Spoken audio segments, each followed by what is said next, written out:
नमस्कार दोस्तों, आप सभी का स्वागत है मेरे इस YouTube चैनल में जिसका नाम है BDRD ट्यूटोरियल। आशा करता हूं कि आप सब लोग स्वस्थ होंगे, सुरक्षित होंगे, अपनी लाइफ में बहुत खुश होंगे। तो जैसा कि हमने अपनी प्रीवियस वीडियो जो कि income tax basic concepts part 1 पर थी, पढ़ा था कि इनकम टैक्स एक्ट क्या है, ये कब लागू हुआ था, इसकी एप्लीकेबिलिटी के बारे में पढ़ा था, इनकम टैक्स डिपार्टमेंट कौन से मिनिस्ट्री के अंडर आता है। फिर हमने रेजिडेंशियल स्टेटस के बारे में पढ़ा था, इंडिविजुअल के केस में क्या होगा, कंपनीज के केस में क्या होगा, सिग्निफिकेंट अमेंडमेंट्स आई थी, कौन कौन से हेड्स हैं जिसके अंडर आपकी इनकम जनरेट होगी। तो इस वीडियो को आगे बढ़ाते हुए, उस बेसिक कॉन्सेप्ट्स की वीडियो को आगे बढ़ाते हुए आज हम पार्ट 2 और इस वीडियो लेक्चर में कवर करने वाले हैं tax rates for individual, HUF, AOP, judicial person, for partnership firms, companies, foreign companies और कुछ कंसेशनल रेट्स ऑफर हुए थे फ्रॉम फाइनेंशियल ईयर 2021 से in case of domestic companies और in case of new domestic companies, provided कि कुछ conditions जो हैं वो कंप्लाई हो और कोऑपरेटिव सोसाइटीज़ को भी, रेजिडेंट कोऑपरेटिव सोसाइटीज़ को भी कुछ रियायतें मिली थी टैक्स रेट में अगर वो कुछ कंडीशंस जो हैं वो फुलफिल करती हैं।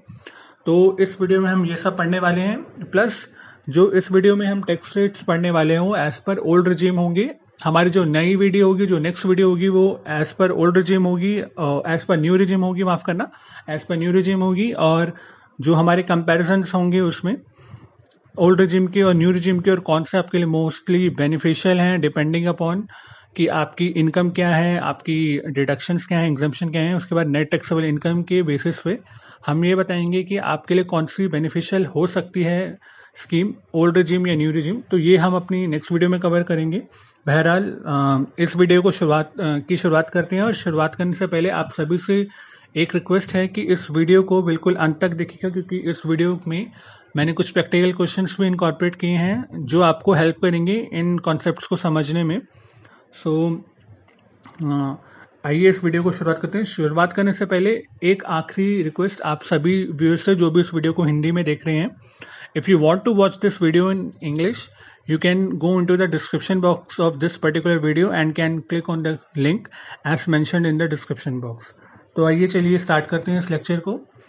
तो पहला जो स्लैब रेट है, it is applicable for individual, resident individual plus non resident individual और HUF और AOP और आर्टिफिशियल जुडिशियल पर्सन के लिए। तो अप टू 2.5 लाख और जिनकी एज जो है इंडिविजुअल के केस में, जिनकी एज जो है वो 60 ईयर्स से कम है उनके लिए। तो 2.5 लाख से नीचे की इनकम में आपके ऊपर कोई टैक्स नहीं है। 2.5 लाख से अगर आपकी इनकम ऊपर होती है और 5 लाख तक लिमिटेड होती है तो 5%, 5 लाख से ऊपर होती है और 10 लाख तक होती है तो 20%, और 10 लाख से अगर आपकी नेट टैक्सेबल इनकम होती है ऊपर तो 30% का टैक्स रेट होगा। यहाँ एक बात, विशेष बात नोट करने वाली है कि जो नॉन रेजिडेंट इंडिविजुअल्स हैं उनके केस में जो भी इनका एज होगा आपको इसी स्लैब रेट से टैक्सेबल हो, नॉन रेजिडेंट जो हैं वो होंगे। सपोज कोई इंडिविजुअल है, उसकी एज 50 ईयर्स है और वो साल की उसकी जो नेट टैक्सेबल इनकम है वो 5 लाख है। इन दैट केस ऑल्सो उसकी जो इनकम होगी वो इसी पर्टिकुलर स्लैब रेट से जो है वो टैक्सेबल होगी। और इन केस वही इंडिविजुअल अगर 25 ईयर्स का है तो उस केस में भी उसकी जो इनकम टैक्स होगी वो इसी पर्टिकुलर स्लैब रेट से होगी। तो जो सेकंड स्लैब रेट है वो रेजिडेंट इंडिविजुअल के लिए है जो 60 ईयर्स और मोर है। इस केस में आपकी जो बेसिक एग्जम्पशन लिमिट है वो 3 लाख हो जाती है, मतलब 50,000 से और ज़्यादा बढ़ जाती है। 3 लाख से 5 लाख के बीच में है तो 5%, 5 लाख से 10 लाख के बीच में है तो 20%, और 10 लाख से ज़्यादा है तो 30%। इन केस आपकी एज 80 ईयर्स से ज़्यादा है, 80 ईयर्स से ज़्यादा है तो 5 लाख की बेसिक एग्जम्पशन लिमिट है। 5 लाख से 10 लाख हुआ तो 20% टैक्सेबल होगा, और 10 लाख से ज़्यादा आपकी नेट टैक्सेबल इनकम हुई तो 30% होगा।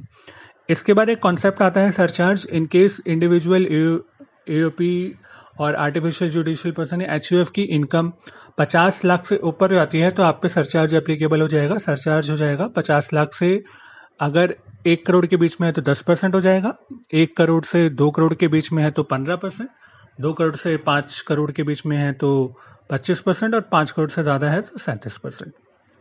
तो जैसा कि आप देख सकते हैं यहाँ पे 10% up to for more than 50 lakhs but up to 1 crore, और 15 लाख 1 करोड़ से ज़्यादा पर 2 करोड़ से कम 2 करोड़ 1 करोड़ से 2 करोड़ के बीच में, 25% 2 करोड़ से 5 करोड़ के बीच में, और 37% 5 करोड़ से ज़्यादा। डोमेस्टिक कंपनी के केस में अगर आपकी टर्नओवर और ग्रॉस रिसीप्ट प्रीवियस ईयर 2018-19 में, I am saying previous year 2018-19 में अगर 400 करोड़ है तो 25% होगा, और इन एनी अदर केस 30% जो है आपका टैक्सेबल होगा। इन केस ऑफ फॉरेन कंपनी ये 40% होगा। पार्टनरशिप फर्म के केस में, इससे पहले हम सरचार्ज देख लेते हैं। डोमेस्टिक कंपनी के केस में अगर 1 करोड़ से ऊपर की टर्नओवर है बट 10 करोड़ तक है तो 7% सरचार्ज होगा। 10 करोड़ से ऊपर है तो 12% सरचार्ज होगा। फॉरेन कंपनी के केस में 2% होगा। 1 करोड़ से अगर ज़्यादा आपकी इनकम है और 10 करोड़ के तक है तो 2%, 10 करोड़ से ज़्यादा है तो 5%। उसके बाद आता है पार्टनरशिप फर्म्स, जिसके अकॉर्डिंग आपकी जो इनकम टैक्स होगी वो होगी @ 30%। सरचार्ज 12% लगेगा इन केस आपकी इनकम जो है वो 1 करोड़ से ऊपर जाती है। और इन सभी चीज़ों में आपका जो 4% एजुकेशन सेस है वो भी एप्लीकेबल होगा। तो सपोज अगर आपकी नेट टैक्सेबल इनकम है, कोई इंडिविजुअल है जिसकी नेट टैक्सेबल इनकम है 50 लाख से 1 करोड़ के बीच में है, तो 1 करोड़ के बीच में है तो 1 करोड़ प्लस आपका 10% सरचार्ज, फिर उसके बाद 4% एजुकेशन सेस। 1 करोड़ पे जो टैक्स लगेगा वो, और उसके ऊपर 10% सरचार्ज प्लस 4%, वो आपका टोटल टैक्स पेबल या टोटल टैक्स पेड हो जाएगा। आगे बढ़ते हैं दूसरी स्लाइड पे। एक कॉन्सेप्ट है रिबेट अंडर सेक्शन 87A जो कि एप्लीकेबल है फॉर रेजिडेंट इंडिविजुअल्स ओनली। अगर आपकी नेट टैक्सेबल इनकम 5 लाख तक है तो आपको एक रियायत है कि आप 100% टैक्स पेबल से छूट पा सकते हैं, और या फिर 12,500 तक जो भी आपका लोअर हो। तो सपोज अगर आपकी 4 लाख इनकम है और आप 25 साल के हैं, 60 ईयर से कम है, तो इन दैट केस आपकी जो इनकम है वो टैक्सेबल होगी @ 5%, और वो होगी 150,000 पे, जो कि बेसिक एग्जम्पशन से 1.5 लाख रुपए ज़्यादा है, 2.5 लाख से 5 लाख के स्लैब रेट के बीच में 5%। तो 7500 का टैक्स जो है वो आपका वेव ऑफ हो जाएगा, और मैक्सिमम जो टैक्स वेव ऑफ हो सकता है अंडर सेक्शन 87A वो हो सकता है 12,500 रुपये। आगे बढ़ते हैं अगली स्लाइड पर। तो एक नया सेक्शन इंट्रोड्यूस हुआ था इन फाइनेंशियल ईयर 2021 में कि इनकम जो है वो डोमेस्टिक कंपनीज की टैक्स होगी कम रेट पे अगर कुछ कंडीशंस जो है सेटिस्फाई हो जाती हैं। 22% के टैक्स रेट्स पर वो जो है टैक्स जो इनकम है वो टैक्स लगेगा 22% उस पर, और 22% plus 10% surcharge plus 4% education cess, जो कि इफेक्टिवली इसको बना देगा 25.168%। तो कुछ 4-5 कंडीशंस हैं जो कि फुलफिल होने चाहिए। जैसे कि आप देख सकते हैं कि इन सभी सेक्शंस का जो है वो बेनिफिट नहीं उठा पाएंगे, डिडक्शन नहीं ले पाएंगे। 10AA की नहीं ले पाएंगे, 32(1) सबसेक्शन 2A की नहीं ले पाएंगे, 32AD, 33AB, 33ABA, 35 सेक्शन की और 35CCD की। बट वो इन सेक्शंस की जो है वो डिडक्शन ले सकते हैं 80JJAA, ATLA और ATM की। इन सेक्शंस के रिस्पेक्ट में जो भी अगर उनका कोई कैरी फॉरवर्ड लॉस है, जो ब्रॉड फॉरवर्ड लॉस है पुराने सालों का, वो सेट ऑफ भी नहीं कर पाएंगे, ना कैरी फॉरवर्ड कर पाएंगे जिस साल से वो इस ऑप्शन को एक्सरसाइज कर लेते हैं। मतलब जो ये सेक्शन है 115 BAA अगर वो ले लेते हैं तो उस साल से वो पिछले साल के जो लॉस हैं उनको सेट ऑफ नहीं कर पाएंगे, कैरी फॉरवर्ड नहीं कर पाएंगे, और इनके अगेंस्ट कोई डिडक्शन भी नहीं मिलेगी, जैसा कि हमने पॉइंट 1 में पढ़ लिया है। पॉइंट नंबर 3 में वो कहते हैं कि ये सेक्शन कहता है कि जो भी आपका अनएब्जॉर्ब डेप्रिसिएशन है वो आपकी ओपनिंग WDV में ऐड हो जाएगा। और पॉइंट नंबर 4 कहता है कि मैट आपको एप्लीकेबल नहीं होगा, मैट आपको पे करने की ज़रूरत नहीं है, और जो जितना भी ब्रॉड फॉरवर्ड मैट है वो आपका लैप्स हो जाएगा। तो मोस्टली कंपनी इस केस में ऐसा कर सकती है कि अपना पूरा मैट क्रेडिट जो है पुराना, जो कि ब्रॉड फॉरवर्ड है, वो यूटिलाइज करे। देन अगर वो इस सेक्शन को ऑप्ट करना चाहती है तो उस टाइम वो इस सेक्शन को ऑप्ट कर सकती है। अगर ये सब कंडीशंस जो हैं वो सेटिस्फाई नहीं होती हैं तो ये मान लिया जाएगा कि आप नॉर्मल IT प्रोविजन से ही चल रहे हैं, और इस ऑप्शन को जो है वो इनवैलिड मान लिया जाएगा फ्रॉम द प्रीवियस ईयर जिसमें कि ये जो ऑप्शन है वो एक्सरसाइज हुआ है, और आगे के सब्सिक्वेंट प्रीवियस ईयर्स के लिए भी। सिमिलरली अगर एक बार ये ऑप्शन आपने एक्सरसाइज कर लिया तो ये आगे के सालों में विड्रॉ नहीं हो सकता है, और इसकी टाइम लिमिट है on the due date of for before और on the due date of furnishing of income tax return under section 139(1). तो यहाँ कुछ टैक्स रेट्स हैं नॉर्मली, जैसे मैंने आपको बताया 25.168%, जिसमें कि 10% सरचार्ज है प्लस 4% सरचार्ज है। स्पेशल रेट इनकम आपकी जो है वो स्पेशल रेट से ही टैक्स होगी, और उसमें 10% और HEC आपका 4% जुड़ जाएगा।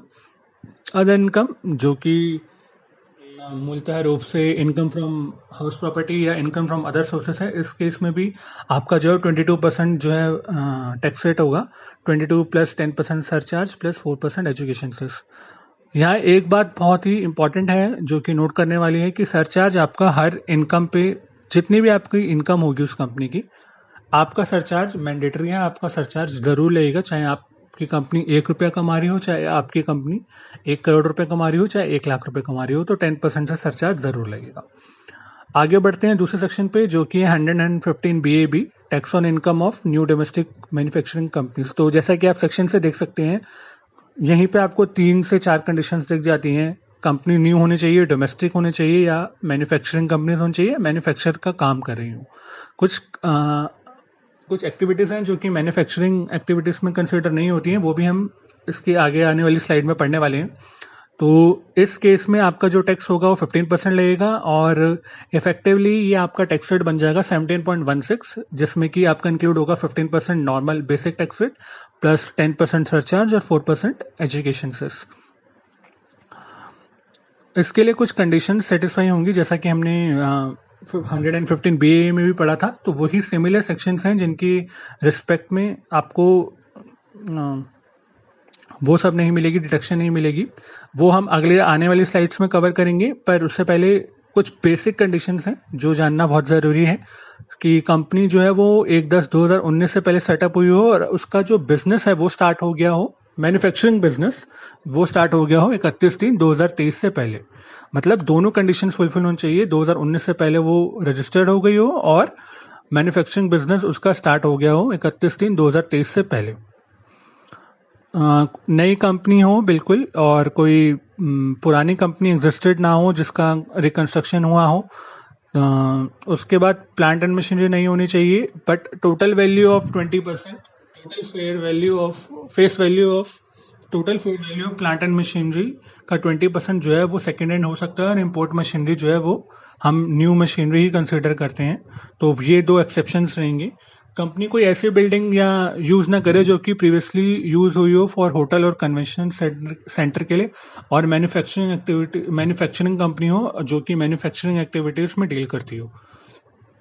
यहाँ जानना जरूरी है कि मैन्युफैक्चरिंग एक्टिविटीज क्या क्या इंक्लूड नहीं करती हैं, जैसे सॉफ्टवेयर डेवलप करना, कंप्यूटर सॉफ्टवेयर डेवलप करना, बॉटलिंग ऑफ गैस और बुक्स प्रिंट करना, या सिनेमेटोग्राफिक प्रोडक्शन करना फिल्म्स की, माइनिंग और एनी अदर बिजनेस जो कि नोटिफाई करेगी सेंट्रल गवर्नमेंट इन फ्यूचर। और business of generation of electricity हम हमेशा ट्रीट करेंगे कि एक मैन्युफैक्चरिंग बिजनेस है। तो जैसा कि मैं बोल रहा था कि हमने 115 BA में पढ़ा था कि कुछ सर्टेन सेक्शंस हैं जिनके अगेंस्ट आपको डिडक्शन नहीं मिलेगा।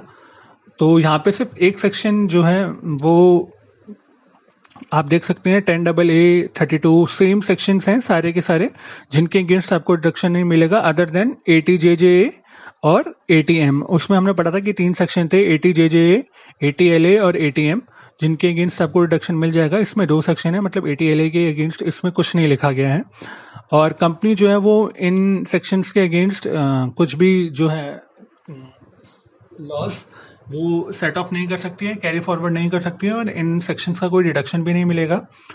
तीसरा जो पॉइंट हो जाता है आपका कि अगर ये कंडीशंस जो है वो सेटिस्फाई नहीं होती हैं तो यही मानना जाएगा कि हम जो कंपनी है वो नॉर्मल आईटी प्रोविजंस के साथ ही चल रही है, उन पे नॉर्मल आईटी प्रोविजंस एप्लीकेबल हैं।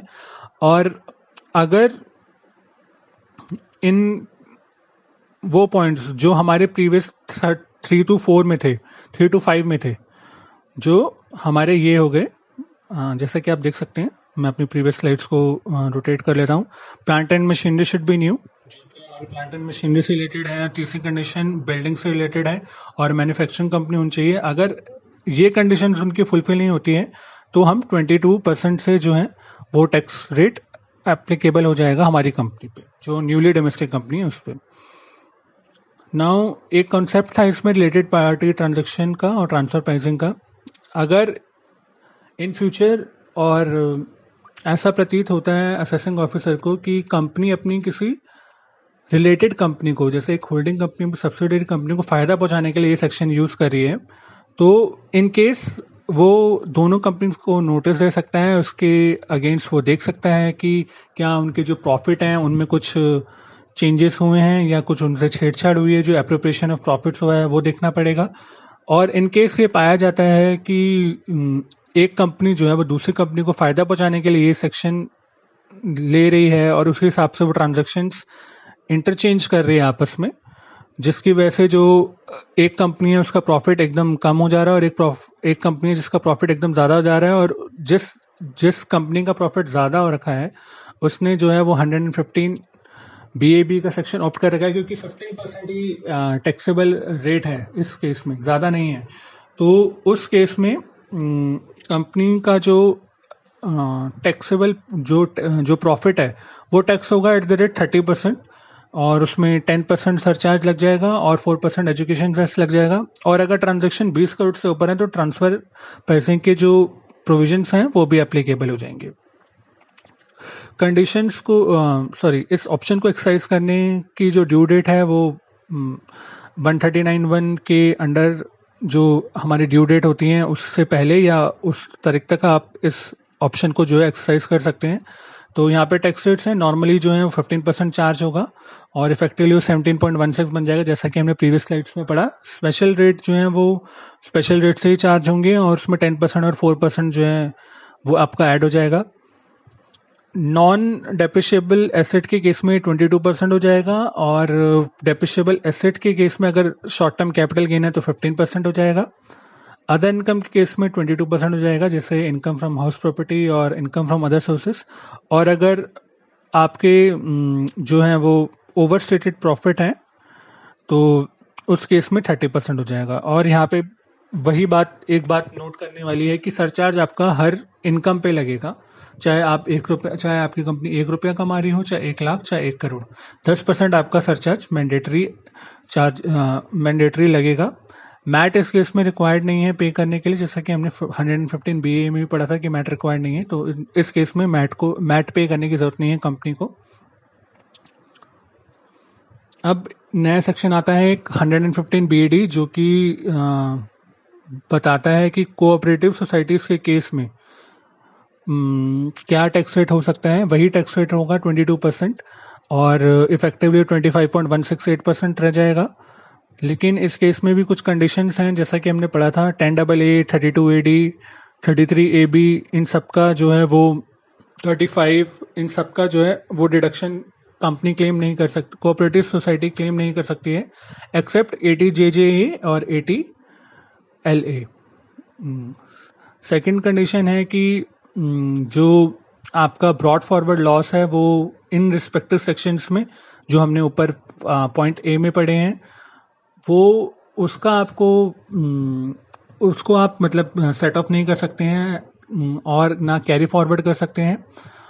तीसरा जो पॉइंट था वो था कि जो आपका डेप्रिसिएशन है, वो जो अनअब्सॉर्ब डेप्रिसिएशन है वो आपकी ओपनिंग WDV में ऐड हो जाएगा।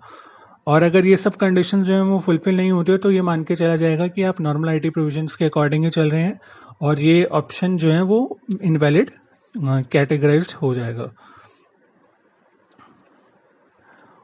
और इस ऑप्शन को चूज करने की, अवेल करने की जो ड्यू डेट है वो वही है, इनकम टैक्स रिटर्न को फाइल करने से पहले आप इस ऑप्शन को चूज कर सकते हैं। और जो स्पेशल रेट ऑफ इनकम है वो 112A, 112 और 111A वो स्पेशल रेट से ही टैक्सेबल होंगे और उस पर 10% और 4% सरचार्ज लग जाएगा। और वही चीज़ है कि 115 BAD जो कोऑपरेटिव सोसाइटी ऑप्ट करती है वो अल्टरनेट मिनिमम टैक्स जो है उसको पे करने की ज़रूरत नहीं है, और जो brought forward alternate minimum tax है वो जो है वो आपका लैप्स हो जाएगा। तो इट्स बेटर कि आप लोग पहले अपना जो भी कोऑपरेटिव सोसाइटी इस सेक्शन को ऑप्ट करना चाहती है वो सबसे पहले अपना AMT क्रेडिट जो है ब्रॉड फॉरवर्ड उसको एब्जॉर्ब करे, उसको एग्जॉस्ट करे, देन उसके बाद अगले सब्सिक्वेंट प्रीवियस ईयर से इस पर्टिकुलर सेक्शन को ऑप्ट कर सकती है वो कंपनी। 10% का सरचार्ज रहेगा। कोई भी आपकी चाहे इनकम हो, चाहे आप 1 रुपये कमा रहे हो, करोड़ कमा रहे हो, 1 लाख कमा रहे हो, अगर आप ये सब सेक्शन लेते हैं 115 BA 115 BAC जो कि हमने पढ़ा नहीं है और जो कि हमने कहा है कि हम अगले वीडियो में पढ़ने वाले हैं BAD, तो जो आपका अनअब्जॉर्ब्ड एडिशनल डेप्रिसिएशन है वो आपकी WDV ओपनिंग WDV में ऐड हो जाएगा। और अगर आप ये सेक्शन ऑप्ट करते हैं तो मैक्सिमम डेप्रिसिएशन आपको 40% अलाउड होगा। ये कुछ एग्जांपल है जो कि मैंने 115 BAB के रिस्पेक्ट सेक्शन के रिस्पेक्ट में एक प्रैक्टिकल एग्जांपल बनाया था। तो ये आप इसका स्क्रीनशॉट ले सकते हैं अपनी प्रैक्टिस के लिए। आप इस क्वेश्चन को सॉल्व भी कर सकते हैं जिससे आपको कॉन्सेप्ट जो है वो क्लियर हो सके। और भी एक कंपनी है A लिमिटेड जो कि 10 अक्टूबर से इनकॉर्पोरेट हुई थी और जिसने मैन्युफैक्चरिंग एक्टिविटी स्टार्ट की थी 1 दिसंबर से। उसका 31 मार्च को ये सब इनकम हुआ था और 50,000 उसने डोनेशन किया था पॉलिटिकल पार्टी को। तो हम देख लेते हैं कि जो वेरियस सेट्स ऑफ इनकम है वो कैसे टैक्स होंगे और टैक्स लायबिलिटी हम इस पर्टिकुलर कंपनी की देख लेते हैं अगले स्लाइड में। तो कंपटीशन इनकम आप देख सकते हैं, सारा इनकम आपका ऐड हो गया है और 80 GGB की आपको डिडक्शन नहीं मिलेगी। तो इन दैट केस 90,45,000 आपका जो है वो नेट टैक्सेबल इनकम हो गया है। अब जो आपकी इनकम टैक्स होगी वो कैसे होगी पर हेड, वो हमें देखना बहुत ज़रूरी है। हाउस प्रॉपर्टी पे आपकी 7 लाख की जो हाउस प्रॉपर्टी उस पर 22%, अदर सोर्सेज पे भी 22%, STCG और नॉन डेप्रिशिएबल एसेट जो कि हमने पढ़ा था 22%, और बाकी जो जितना बैलेंस इनकम रह गया उसमें 15%। आप सभी व्यूअर्स से मेरी एक रिक्वेस्ट है कि इस क्वेश्चन का स्क्रीनशॉट लेके आप इस क्वेश्चन को सॉल्व कर सकते हैं और इस क्वेश्चन को और अच्छे से समझ सकते हैं। वीडियो पॉज करके इसका स्क्रीनशॉट लेके इस कॉन्सेप्ट को और अच्छे से समझ सकते हैं। आगे बढ़ते हैं अपनी अगली स्लाइड्स पे। ये कुछ रेलेवेंट सेक्शंस हैं जिनकी टैक्सेबिलिटी रेट मैंने यहाँ पे मेंशन करी हुई है। आप इन सभी का स्क्रीनशॉट लेके इन सभी को पढ़ सकते हैं फॉर नॉलेज पर्पस। जैसे कि लॉटरीज में आपका 30% का टैक्स रेट रहेगा, डीम्ड इनकम अगर आपकी है तो 60% टैक्स रेट रहेगा, और इफेक्टिवली इस पे 25% सरचार्ज प्लस 4%, एजुकेशन सेस है तो 78% आपका इफेक्टिवली टैक्स रेट हो जाएगा। रॉयल्टी इनकम अगर है तो आपका टैक्स रेट जो है वो 10% रहेगा। तो ये सब आप ये सेक्शंस आप स्क्रीनशॉट लेके पढ़ सकते हैं फॉर नॉलेज पर्पस। और एक लास्ट सेक्शन है वो है income from transfer of carbon credit. तो इस केस में आपका जो है 10% रहेगा जो रेट है टैक्स रेट। और इन सभी सेक्शंस के लिए जो कि हमने प्रीवियस स्लाइड में पढ़ा है, जो कि रॉयल्टी हो गया और लॉटरी हो गया और कार्बन क्रेडिट हो गया और डीम्ड इनकम हो गया। तो इन चारों सेक्शन के रिस्पेक्ट में जो ये नोट है वो इन चारों सेक्शंस के रिस्पेक्ट में है कि जो डिडक्शन है अंडर सेक्शन 28 से 44C और 57 वो आपको अलाउड नहीं होगी। और 56A की जो डिडक्शन मिलती है आपको वो अलाउ नहीं होगी। और बेसिक एग्जम्पशन बेनिफिट नहीं अलाउ होगा आपको एक्सेप्ट फॉर जो स्पेशल रेट ऑफ इनकम होती है इन केस ऑफ रेजिडेंशियल इंडिविजुअल और HUF के। तो इस लेक्चर में इतना ही। मेरी अगली वीडियो में मैं कवर करने वाला हूँ 115 BAC सेक्शन जो कि tax rate as per new regime है, हम उस बारे में पढ़ेंगे। और वो सेक्शन प्लस जो आपकी tax rate as per old regime थी जो हमने अभी इस वीडियो में पढ़ा है, उन दोनों का कंपैरिजन करेंगे। क्या आपके लिए बेनिफिट हो सकता है, कौन सा सेक्शन आपके लिए बेनिफिशियल हो सकता है, और उससे रिलेटेड कुछ प्रोविजंस हम अगली वीडियो में पढ़ने वाले हैं। मेरी इस वीडियो को अंत तक देखने के लिए बहुत बहुत धन्यवाद। आप इस वीडियो को दोबारा देख सकते हैं और अपने कॉन्सेप्ट्स को और ब्रश अप कर सकते हैं। इस वीडियो को प्लीज़ लाइक कीजिए, जितना ज़्यादा से ज़्यादा हो शेयर कीजिए, और प्लीज़ मेरे इस चैनल को सब्सक्राइब कीजिए। Thank you so much.